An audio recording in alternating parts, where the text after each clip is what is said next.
Ibu-ibu, bapak-bapak, hadirin wal hadirat yang dirahmati Allah.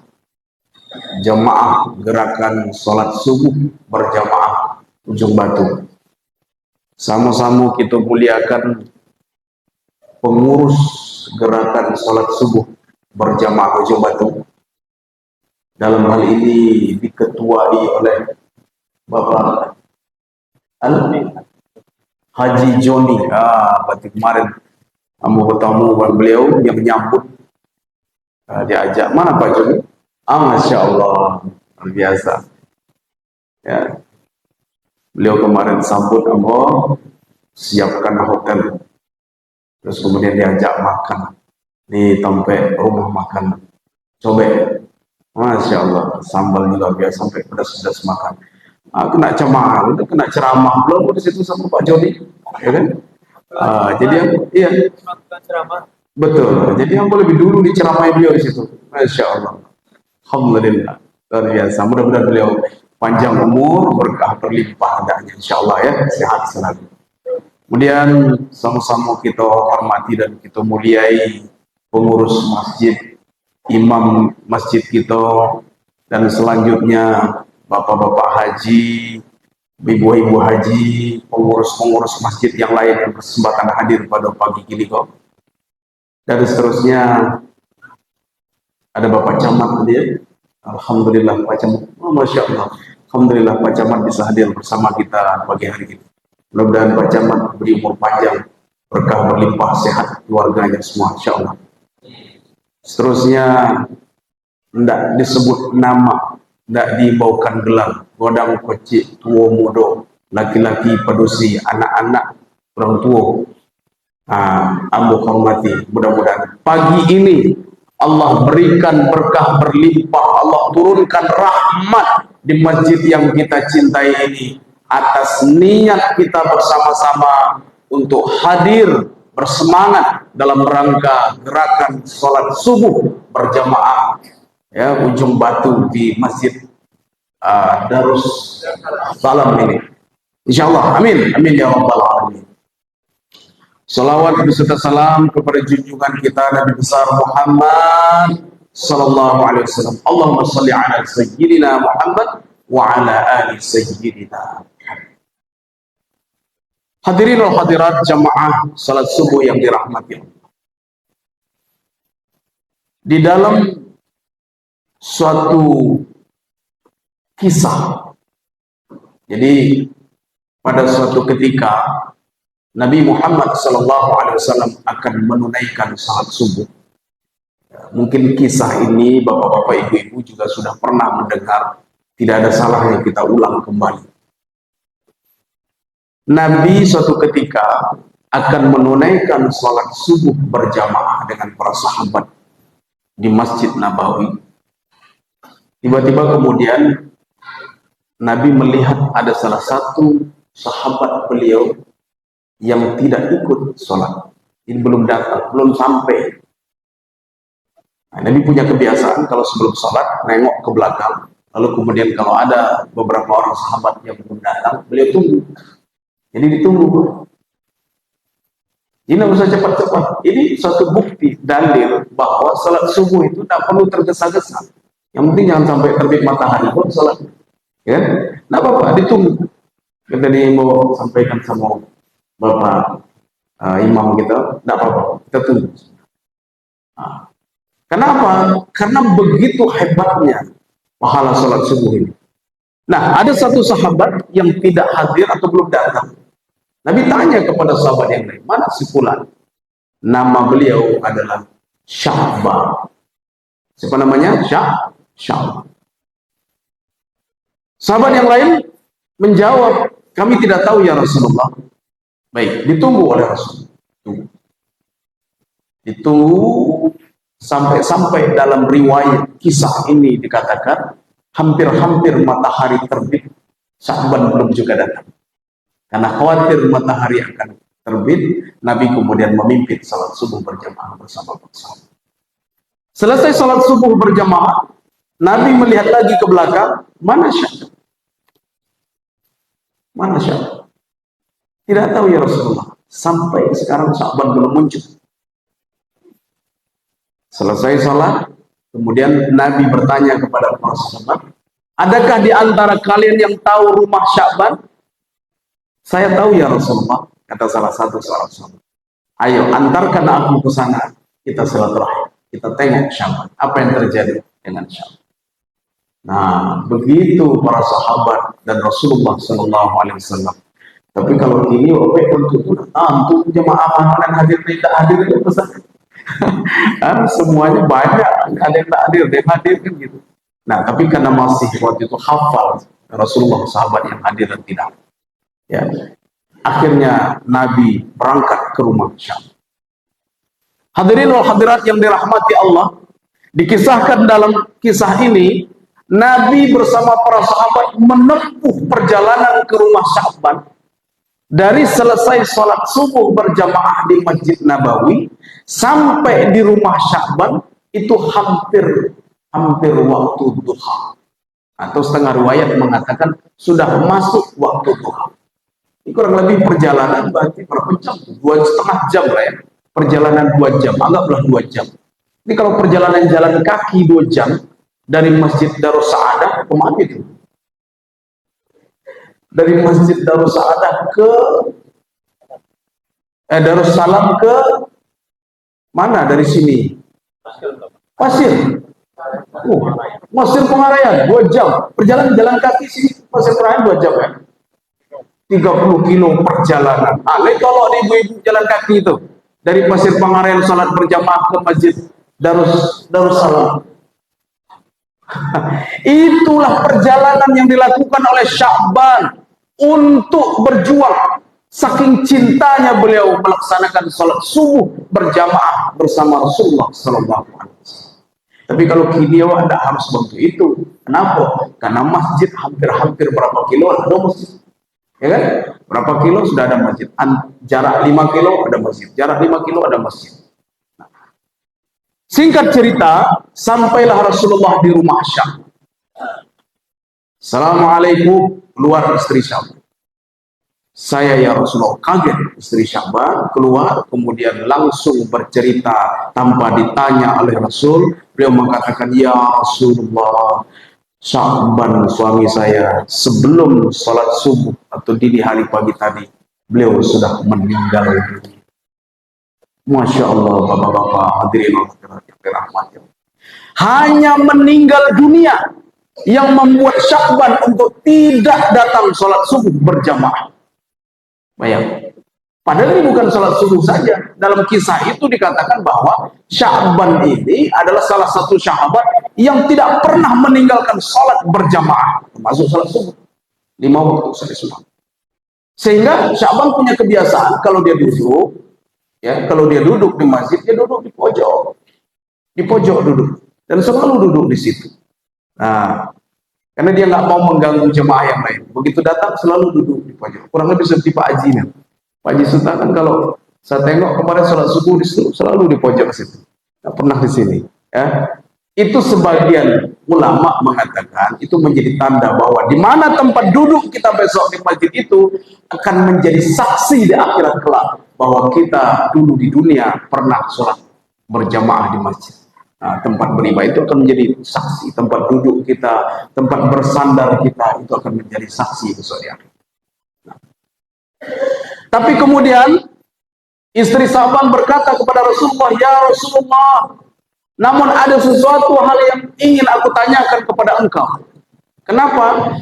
Karena saat-saat sakratul maut suamiku ya Rasulullah, ada yang aneh. Ada yang aneh terjadi kepada beliau. Apa itu? Ada beberapa ungkapan, keluhan-keluhan. Saya khawatir ya Rasulullah, ada apa ini? Saya khawatir kalau beliau ini meninggal bukan dalam keadaan husnul khatimah. Itulah kurang lebih sedih. Tiba-tiba kemudian Rasulullah bermenung sejenak, datanglah Jibril membacakan surah Al-Qaf, ya, surah ke-50 ayat ke-22. Nah, Nabi kemudian berkata kepada istri Sya'ban, wahai istri Sya'ban, tahukah engkau apa yang diungkapkan oleh Sya'ban? Istri Sya'ban mengatakan, ya Rasulullah, ada sesuatu yang aneh dari ungkapan suamiku ketika akan meninggal saat-saat sakaratul maut. Yang pertama, suamiku selalu mengucapkan, aduh kenapa tidak lebih jauh. Yang kedua, aduh kenapa tidak baru. Yang ketiga, aduh, jadi mengeluh, aduh kenapa tidak semuanya. Nabi kemudian mengatakan kepada istri Sya'ban, yang pertama keluhan suami engkau, aduh kenapa tidak lebih jauh. Di saat-saat sakratul maut itu Allah akan memperlihatkan semuanya kepada kita, baik sebelum kita meninggal dunia maupun nanti setelah meninggal dunia. Di dalam ayat yang lain Allah berfirman, innal ladzina qalu rabbuna Allah summa istaqamu tatanazzalu alaihimul malaikah ala takhafu wa la tahzanu wa abshiru bil jannati allati kuntum tu'adun. Sesungguhnya orang-orang yang berkata Allah Tuhan kami, summa istaqamu, kemudian mereka ini istiqamah dengan ucapan Allah, Allah, Allah tadi. Ya, kalau menurut tafsir Ibnu Katsir, ini adalah orang yang istiqamah dalam berzikir. Ya, di dalam tafsir yang lain, ini adalah bukti keimanan yang dipertahankan sampai sakratul maut. Keyakinan tauhid bertahan hingga sakratul maut. Tidak mudah dong. Apalagi tauhid ditawar-tawar dengan meminum tua lalu dikasih hadiah mobil. Oh, sekarang kan lagi viral kan? Dapat tuh kemarin dikirim sama Pak Joni. Jadi ada orang ditawarin minum tua satu teguk aja, nanti dikasih hadiah mobil satu BMW, satu mobil BMW. Mau ibu-ibu, bapak-bapak? Masya Allah, ditukar akidah dengan itu, ya kan? Nah, orang yang beriman, ya, yang menyebut Allah dan mempertahankan keimanannya istiqamah hingga kemudian datang sakratul maut, lalu kemudian orang ini nanti ala takhafu, ya, tatanazzalu alaihimul malaikah, diturunkan oleh Allah malaikat. Allah turunkan malaikat kepada orang ini di saat sakratul maut. Apa kata malaikat ini kepadanya? Ala takhafu wala tahzanu, jangan takut. Tidak usah takut, tidak usah khawatir, tidak usah bimbang. Kata malaikat itu, aduh bosku. Kurang lebih seperti itu kalimat malaikat ini kepada kita saat sakratul maut, orang yang beriman tadi. Nah, lalu kemudian malaikat ini memberikan informasi kepada kita. Apa kata beliau? Wa abshiru bil jannati allati kuntum tu'adun. Ada kabar gembira dari Allah untuk apa itu? Surga. Sebagaimana Allah telah menjanjikan. Janji Allah itu pasti. Sehingga bergembiralah orang yang sakratul maut tadi. Ya, di saat-saat seperti itu datanglah malaikat Israel. Ya, kalau dia adalah orang beriman, dia kepakkan sayap sebelah kanan, maka terlihat dan tergambarlah gambaran apa dan bagaimana keadaannya nanti setelah meninggal dunia. Tampaklah surga, tampaklah ganjaran-ganjaran yang luar biasa tadi. Dan ini yang terjadi kepada Sya'ban. Itu yang dilihat oleh Sya'ban, kata Rasulullah SAW. Jadi Sya'ban melihat bahwa setiap pagi Sya'ban berjalan dari rumahnya ke masjid kurang lebih 2 jam perjalanan, dan Allah memperlihatkan gambaran bagaimana pahala sholat subuh berjamaah ke masjid itu. Dan itulah yang membuat Sya'ban menyesal semenyesal-menyesalnya. Aku jaknya udah lebih jauh rumah di depan iku Abraham. Kalau lebih jauh lagi rumahnya kan lebih besar lagi pahalanya. Jadi kenapa rumahku tidak lebih jauh lagi itu? Aduh, kenapa tidak lebih jauh lagi?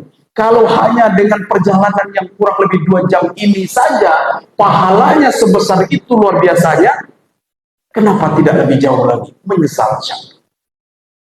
Kemudian yang kedua, Sya'ban mengungkapkan kalimat, kenapa tidak yang baru? Bapak Ibu hadirin wal hadirat yang dirahmati Allah. Sya'ban punya kebiasaan. Jadi di Arab itu kadang-kadang musim dingin datang. Begitu musim dingin datang, itu luar biasa menyengat, ya, sampai ke tulang sum-sum kita.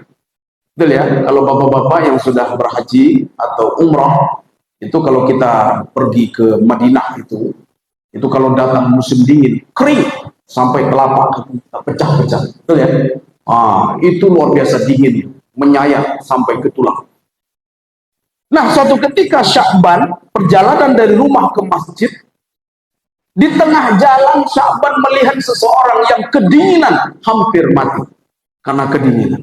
Sya'ban punya kebiasaan, ya, sebelum berangkat ke masjid memakai jaket tebal, 2 lapis. Biasanya yang baru, yang bagus di dalam, yang kurang bagus atau yang usang di luar, dilapis 2.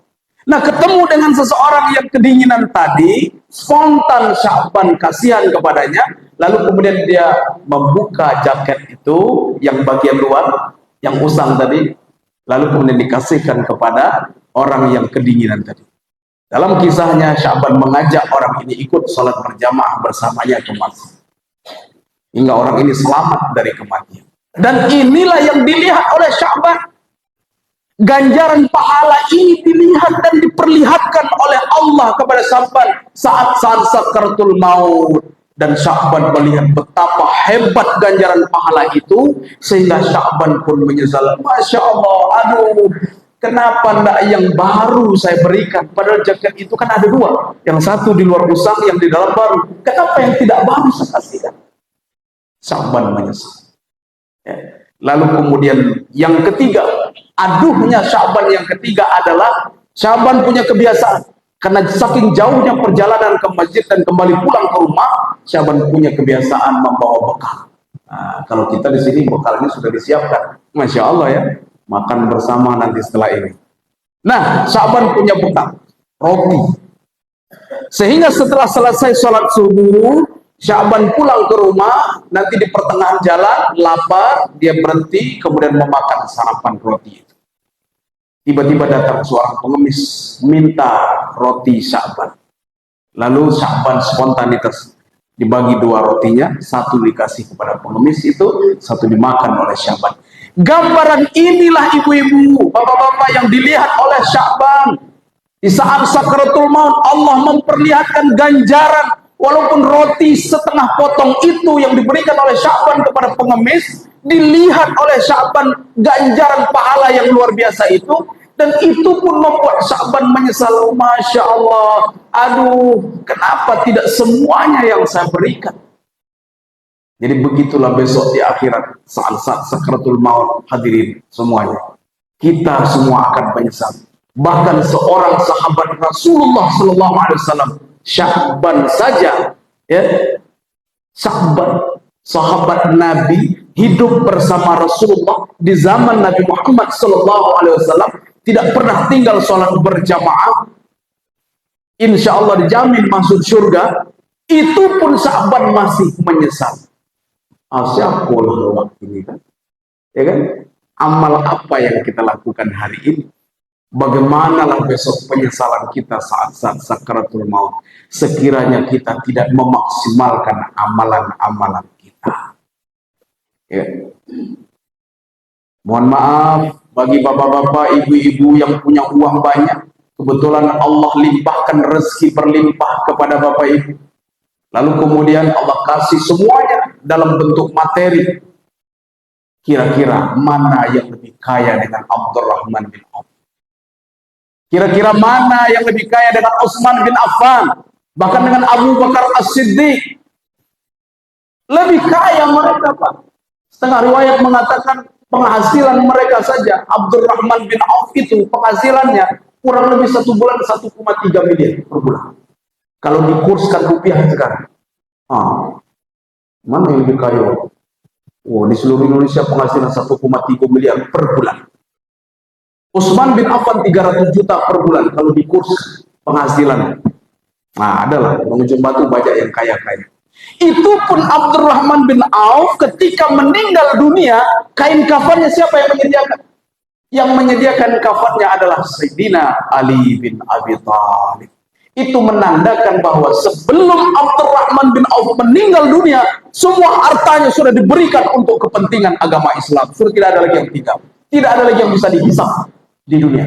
Semua sudah habis diberikan untuk Allah. Kalau dia apa? Jangan bisa kok semua. Ya kan? Ya Pak Haji? Masya Allah. Ya, sebelum meninggal dunia, rumah besar, harta berlimpah, mobil banyak, ya kan? Nah, begitu meninggal dunia, karena setiap orang tidak pernah merasakan akan meninggal dunia.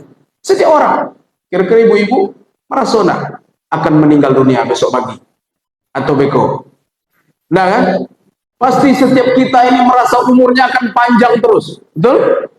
Oh, gitu. Jarang orang yang merasakan nanti dia akan meninggal dunia, nanti dia akan meninggal dunia. Lemes dia, nggak bekerja lagi, ya kan? Nah, kebanyakan manusia merasakan umurnya panjang terus. Masih lama, oh masih lama, masih panjang, masih lama lagi, ya kan? Tahu-tahu nanti pulang mati, ya kan? Nah, di saat kematian itulah terjadi penyesalan yang luar biasa kepada diri kita, di mana kita belum memaksimalkan amal ibadah kita kepada Allah Subhanahu wa taala. Dan hebat luar biasanya Sya'ban, salat subuh berjamaah ini adalah satu amal yang hebat dilakukan oleh Sya'ban. Mudah-mudahan kita besok berada di barisan para sahabat bersama Sya'ban. Amin. Amin ya rabbal alamin. Sallallahu ala Muhammad sallallahu alaihi wasallam sallallahu ala Muhammad sallallahu alaihi wasallam. Ya Nabi, salam alaika. Ya Rasul, salam alaika. Ya Habib, salam alaika. Salawatullah alaika. Hadirin wal hadirat yang dirahmati Allah, ada dua ketakutan yang akan datang kepada manusia saat-saat perjalanan ia menuju Allah Subhanahu wa taala. Ketakutan yang pertama adalah saat-saat sakratul maut tadi yang sudah saya ceritakan. Ketakutan yang kedua adalah saat-saat kita akan dibangkitkan nanti dari alam barzakh. Jadi ada dua ketakutan. Itu luar biasa takutnya, Bu. Takutnya luar biasa. Bayangkan, kita tidak pernah akan membayangkan untuk meninggal pada saat itu, tiba-tiba kemudian datang sakratul maut, kita kembali kepada Allah. Itu luar biasa ketakutan. Di saat-saat ketakutan yang datang itulah bagi orang yang istiqamah beriman kepada Allah. Nah, istimewa orang-orang seperti ini. Innal ladzina qalu rabbunallah, mereka yang berkata Allah Tuhan kami, summastaqamu, mereka istiqamah dalam keimanannya, tidak usah khawatir, datang malaikat menjadi kawan. Ya, kenapa? Karena saat-saat sakratul maut tidak ada yang bisa menolong. Tidak ada. Suami ada di samping kita, istri mungkin ada di samping kita, anak mungkin ada, semuanya, tapi tidak ada satupun yang bisa menolong kita selain hanya mentalkinkan, menolong dengan mengucapkan kalimat-kalimat tauhid, la ilaha illallah, la ilaha illallah, la ilaha illallah. Hanya tidak ada lagi. Maka pada saat itulah beruntungnya orang-orang yang istiqamah dalam keimanannya. Kenapa? Karena pada saat itu Allah utus malaikat kepadanya untuk menjadi sahabat mengiringi perjalanannya saat-saat sakratul maut. Nah, inilah makna ayat ini tadi. Nah, kemudian yang kedua, ketakutan kedua yang akan datang kepada kita adalah saat-saat hari berbangkit. Jadi ketika kita sudah selesai semua urusan di alam barzakh, ya, besok semua kita akan dibangkitkan oleh Allah. Pada saat itulah datang ketakutan yang luar biasa. Luar biasa takutnya kita pada saat itu. Kenapa? Karena pada saat itu kita akan merasakan perhitungan hari hisab yang sangat panjang sekali nanti akan kita hadapi. Ada yaumil mahsyar, ya, ada hisab, ada mizan, ada sirat, Sehingga kemudian kalau tidak lolos di syarat masuk neraka, dan yang terakhir, kalau lolos kita masuk surga. Dan bayangan ketakutan itu saat kita berbangkit datang kepada kita. Kembali datang malaikat ini. Apa kata malaikat? Oh, tenang. Tenang si fulan. Tenang. Tidak apa-apa. Saya akan dampingi. Ada saya. Ala takhafu wa la tahzanu wa abshiru bil jannati. Ingat janji Allah. Surga sedang menanti. Tenang kita. Tenang. Makanya kalau kita meninggal dunia, ya kan, yang menjadi bekal itu cuma amal. 3 yang ikut bersama orang ketika akan dikuburkan. Yang pertama, maluhu wa ahluhu. Yang ketiga, wa amaluhu. Jangan tertipu oleh dunia, Bapak-bapak Ibu. Jangan tertipu hadirin. Jangan sampai kita tertipu oleh dunia. Ketika kita akan diantar ke alam barzakh, hanya 3 yang ikut bersama kita. 2 pulang ke rumah, 1 hanya ikut bersama kita ke alam barzakh. Maluhu, harta ikut. Mungkin auto yang bagus-bagus, yang indah-indah, yang keren-keren ikut datang mengantar ke kubur. Tapi apakah harta ikut bersama kita di kubur? Enggak kan? Ada pula di ujung batu ini nanti Land Cruiser ikut dikuburkan ke alam barzakh. Nah, ada kan? Viral pula itu nanti. Tidak ada. Ibu-ibu emas di tangan itu apa ikut ke dalam kubur? Tidak ada. Semua harta pulang ke rumah. Yang kedua, keluarga, anak, istri atau suami ikut mengantar ke alam barzakh, ke kubur. Tetapi sudah selesai semuanya, akan pulang kembali ke rumah. Paling-paling hanya meratapi beberapa menit sambil terisak-isak. Kalau istri, ya Allah, Pak, gimana ini? Saya ditinggal anak-anak masih kecil-kecil, paling itu kan ibu-ibu. Ya. Kalau suami nanti sambil mereka, aduh mama, tinggallah bapak sendiri. Yang terbayang pun suami akan beristri lagi malah. Gampang kan kalau laki-laki. Nanti bisa menikah lagi. Nah, makanya ibu-ibu, ya, ibu-ibu, ibu-ibu, jangan terlalu percaya pada suaminya. Ya, ini saya bukan ngompor-ngompor ya. Jangan terlalu percaya. Jadi kalau ada emas, harta yang disimpan-simpan itu, ya, kalau sudah merasa dekat-dekat umur-umur, ya, sedekahkanlah semua. Karena kalau ditinggal nanti kita masuk kubur, senanglah dia, diambil emas itu nanti nikah dia lagi sama perempuan lain. Ya kan? Nah, tapi ibu-ibu kalau punya suami yang saleh, insya Allah itu adalah bekal, ya, yang akan menolong ibu-ibu juga di alam barzakh, insya Allah. Disedekahkannya semua harta itu. Emas disedekahkan, ini punya istriku, disedekahkan, diwakafkan, diinfakkan semua. Karena apa? Karena hanya itu yang akan menolong kita di alam barzakh. Hanya itu. Nah, lalu apa yang akan ikut bersama kita di alam barzakh? Yang akan ikut bersama kita hanyalah wa amaluhu, hanya amal yang saleh. Uang yang diinfakkan itu tadi, harta yang diwakafkan itu tadi, ya. Amal-amal yang kita lakukan dalam kehidupan sehari-hari seperti sholat subuh berjamaah, ini insya Allah itu yang akan menjadi bekal buat kita di alam barzakh. Hanya itu. Maka ibu-ibu, bapak-bapak, hadirin dan hadirat yang dirahmati Allah, percayalah bahwa kematian itu pasti datang. Sampai-sampai Imam Ghazali mengatakan, manusia yang paling bodoh, manusia yang paling bongak, gitu kan? Yang paling bongak, awak itu masuk bongak. Yang paling bongak, lihat beda bapak bongak ini. Itu bahasa Ujung Batu. Soalnya mau aslinya sialang, Bu. Siapa orang sialang sih? Aku aslinya Sialang, Sumatera Barat, Sialang, 29 Kabupaten Kota. Cuma 25 tahun di Jogja. Ya, udah 25 tahun di Jogja. Kemarin tahun 2022 pulang ke Sialang. Insya Allah, ya insya Allah. Alhamdulillah kini sudah berdiri. Kami lagi merintis pondok pesantren di Sialang 29 sekarang. Ya.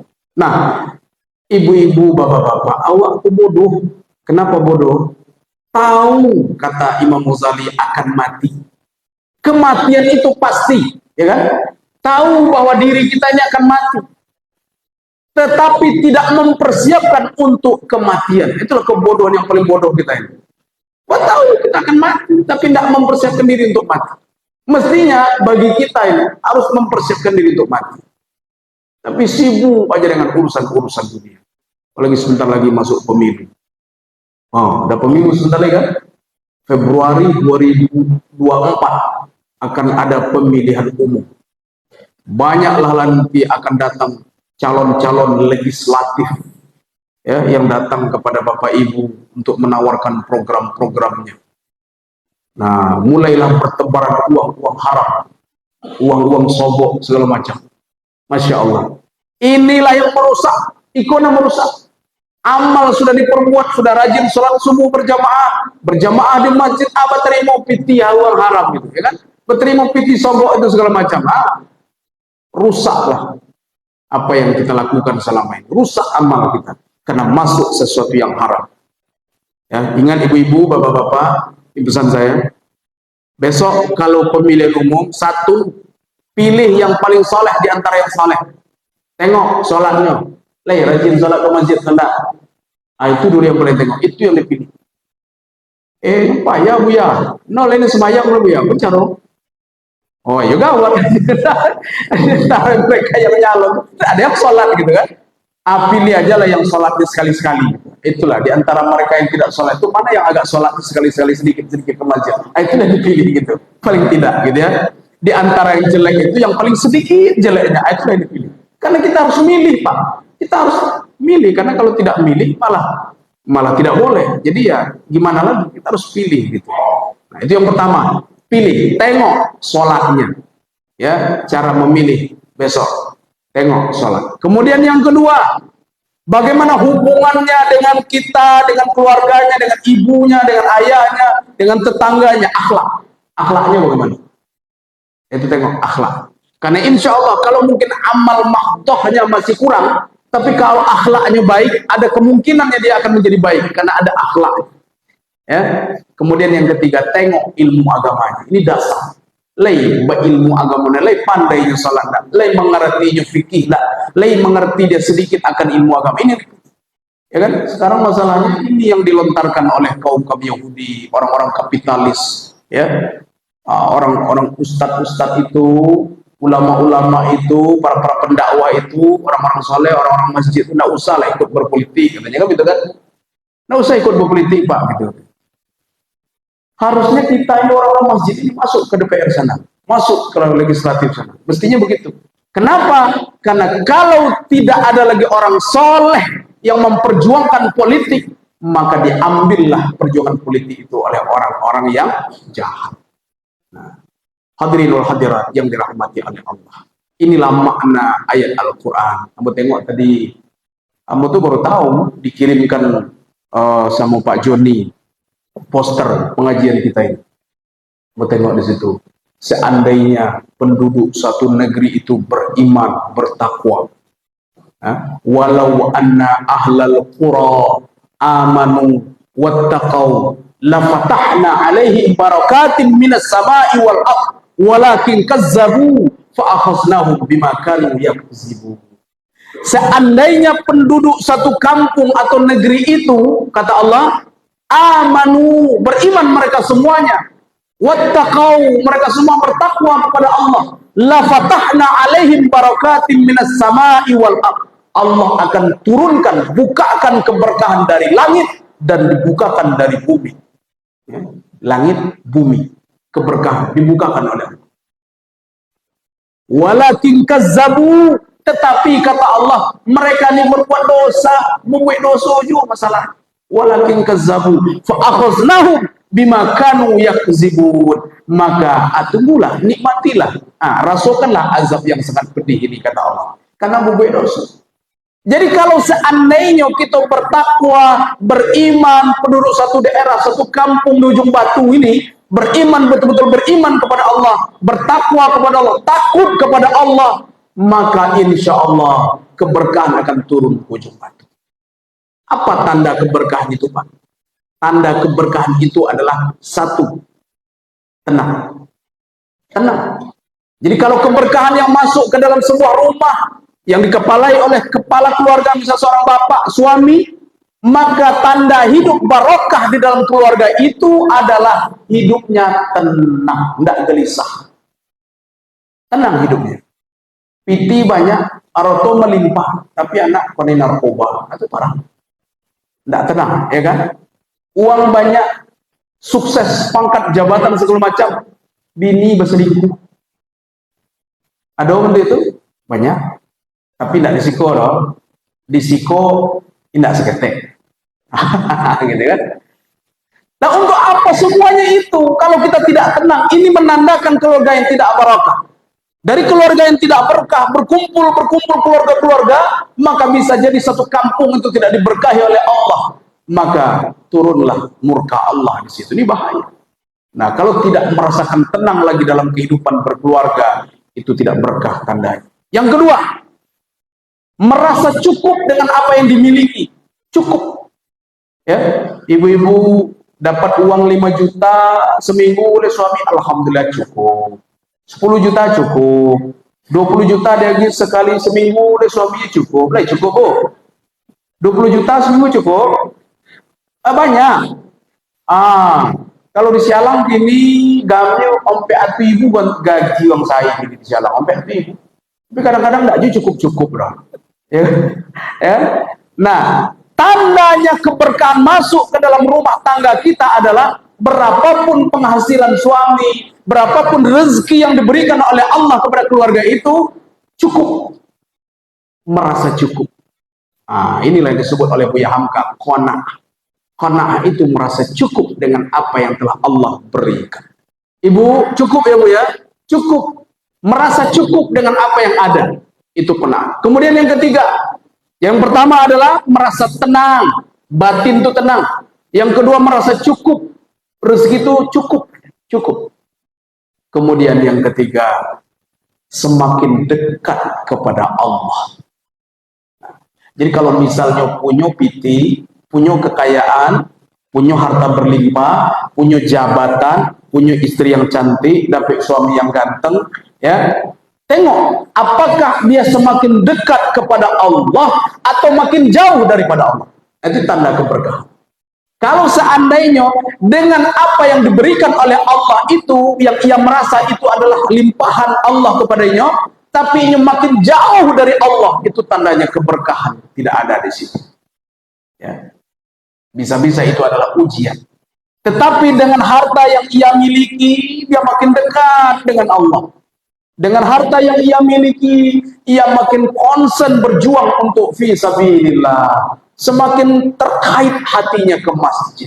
Semakin taat dia beribadah kepada Allah. Niatnya untuk memiliki semua harta itu adalah untuk disandarkan bagaimana suatu kelak ia kembali kepada Allah, dengan harta itu dia masuk surga. Amin, amin ya rabbal alamin. Lompek 45 menit. Sudah lah. Ibu-ibu, bapak-bapak, hadirin wal hadirat yang dirahmati Allah. Jadi kesimpulan kita pagi kini kok adalah yang pertama. Ya. Takutlah bahwa sesungguhnya kita semua akan mati. Dan ketika seseorang akan mati, akan digambarkan oleh Allah bagaimana kehidupannya saat-saat sakratul maut. Nampak semuanya nanti. Nampak semuanya. Maka jangan tertipu oleh dunia. Hadirin yang dirahmati Allah, jangan tertipu oleh dunia. Sekali lagi, jangan tertipu. Karena semuanya ini akan kita tinggalkan. Umur 70 tahun, 80 tahun paling lama. Sementara kehidupan yang panjang itu kita korbankan hanya dengan kehidupan yang sesaat. Ya. Hidup di dunia ini bagaikan hanya celupan. Jadi kalau kita celupkan telunjuk awak ke laut, nampak setetes. Itulah cuma kenikmatan dunia. Itulah cuma yang kita perebutkan. Ya. Sementara kehidupan dan kenikmatan yang luar biasa akhirat itu adalah lautan yang luas itu. Perbandingannya dengan setetes tadi. Itulah kenikmatan akhirat. Jadi untuk apa terlalu mempertahankan kehidupan dunia ini. Jadi buat kita yang kebetulan kini mungkin umur lah makin dekat dengan kematian. Kalau masih kami nomor masih lama Pak. Insya Allah masih lama. Ini nampaknya ibu-ibu yang 60 tahun, 70 tahun, oke lah tuh, hati-hati mah. Ya, tapi Pak kecil orang kelapa muda jatuh, kelapa tua juga ikut mati. Yang pertama, bahwa kita semua akan mati. Sadari. maka hal pertama yang harus kita jaga adalah sholat. Setidak-tidaknya sholat ini kita pertahankan. Sholat berjamaah di masjid. Kalau bisa ibu-ibu sholat berjamaah bagus, ya, minimal sholat subuh berjamaah. Yang pertama. Kemudian yang kedua, kehidupan kita ini untuk kembali kepada Allah itu mesti ada bekal. Perjalanan yang sedikit saja, kayak Ziko sampai ke Pekanbaru, mesti wak bawa bekal, ya kan? Minimal piti untuk bensin oto, ya nah?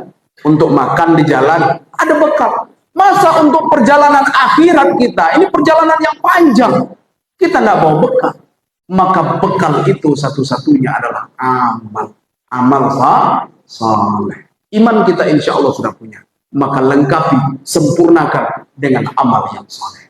Kemudian yang ketiga, yang terakhir, orang yang di dunianya takut akan datangnya kematian, memiliki bekal atau amal yang saleh tadi, maka insya Allah inilah ciri orang yang bertakwa.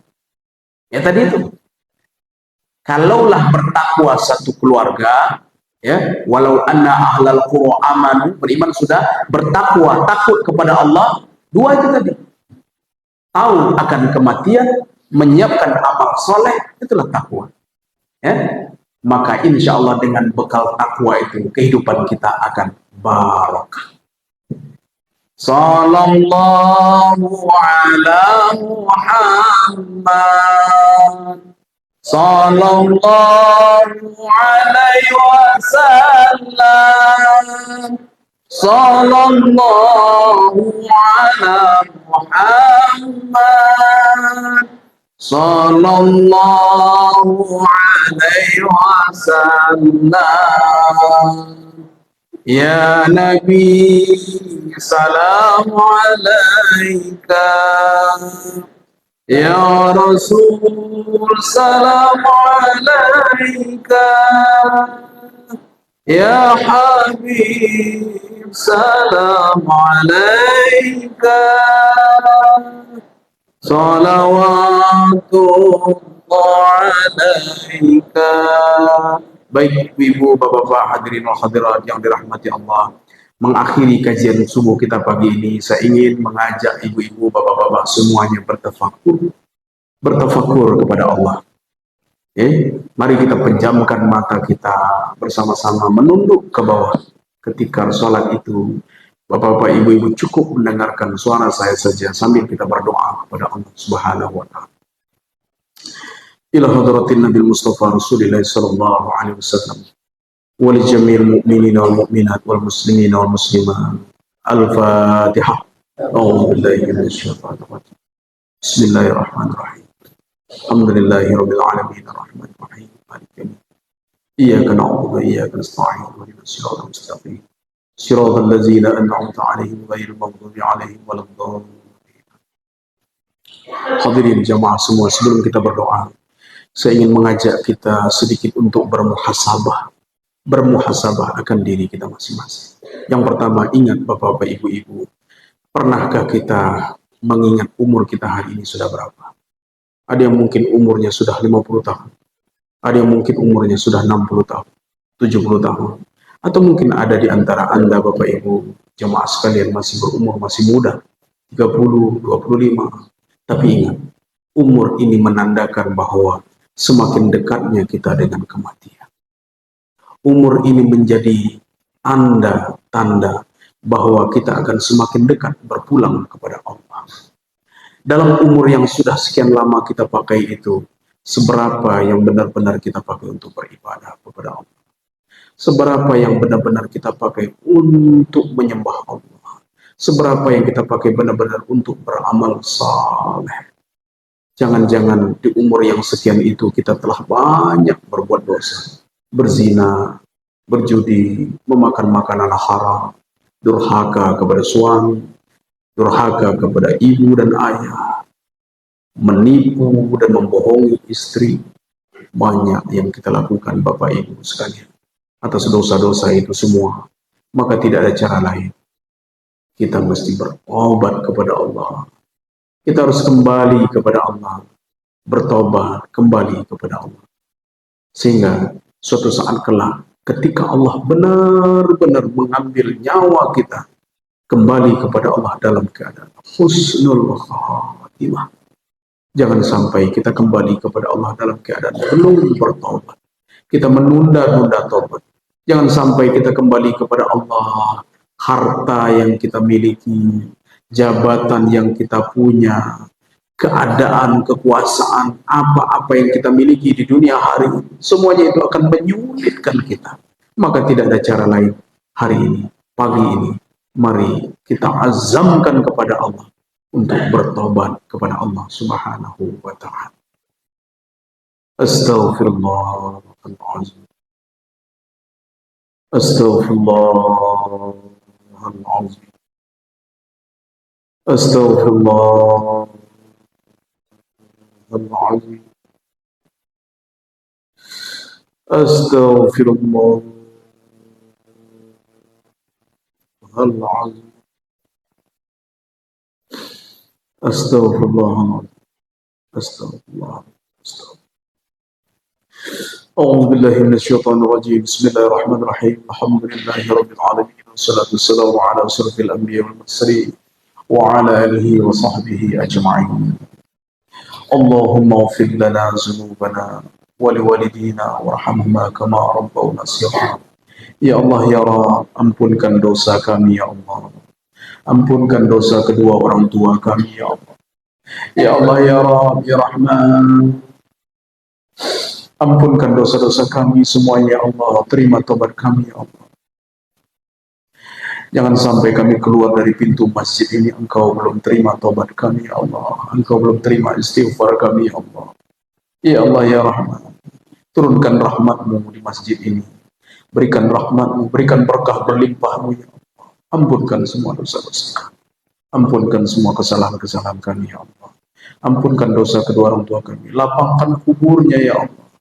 Jadikan kubur kedua orang tua kami, jika ada di antara mereka yang sudah meninggal, jika ada di antara mereka yang sudah mendahului kami, jadikan kuburnya bagaikan taman-taman surga ya Allah.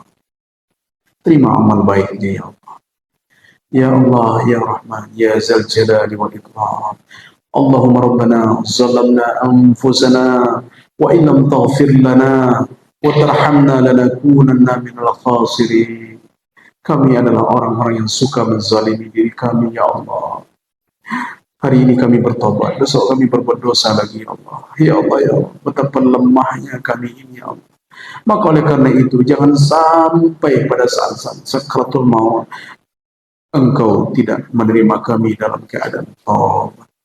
Jadikan kami hamba-hamba-Mu yang Engkau berikan kekuatan untuk istiqamah dalam bertobat, untuk istiqamah di dalam keimanan ya Allah, untuk istiqamah dalam bertakwa kepadamu ya Allah, merasakan kehadiran-Mu, tidak sudi dan benci terhadap perbuatan-perbuatan maksiat ya Allah. Dan jika ada di antara kami yang lalai, tergelincir lagi kepada perbuatan maksiat, ampunkan kami kembali ya Allah. Ampunkan kami ya Allah.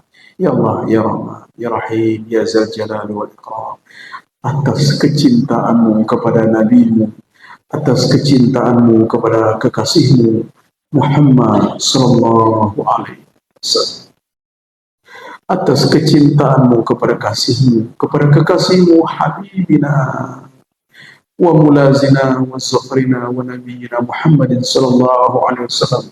Kabulkan doa kami ini ya Allah. Kabulkan doa kami ini ya Allah. Pandanglah wajah kekasih-Mu Nabi Muhammad sallallahu alaihi wasallam. Pandanglah wajah orang yang Engkau cintai Nabi Muhammad sallallahu alaihi wasallam. Kami ini adalah umatnya ya Allah. Kami ini adalah orang-orang yang dibanggakan suatu saat kelak oleh Rasul-Mu di yaumil mahsyar. Maka oleh karena itu kasihilah kami ya Allah. Terimalah doa kami ini ya Allah. Rabbana hab lana min azwajina wa dzurriyyatina wa taqabbal minna du'ana innaka antas samiul alim. Ya Allah ya Rabb ya Rahman, jadikan anak-anak dan keturunan kami keturunan yang menyenangkan, keturunan yang membuat kami senang, keturunan yang mendoakan kami ya Allah. keturunan yang kemudian sayang kepada kami ya Allah, mencintai kami ya Allah. Ya Allah ya Rahman ya Rahim.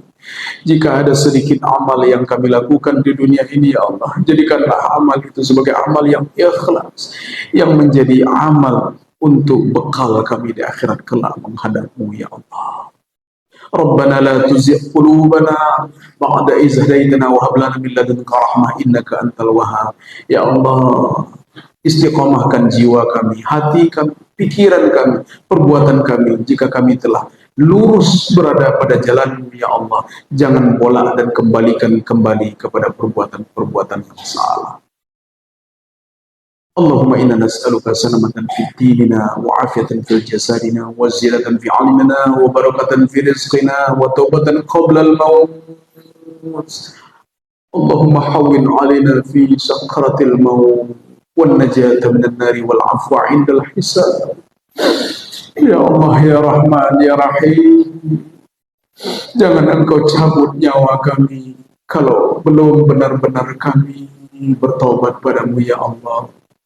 Dan cabutlah nyawa kami dalam keadaan husnul khatimah. Cabutlah nyawa kami dalam keadaan husnul khatimah ya Allah.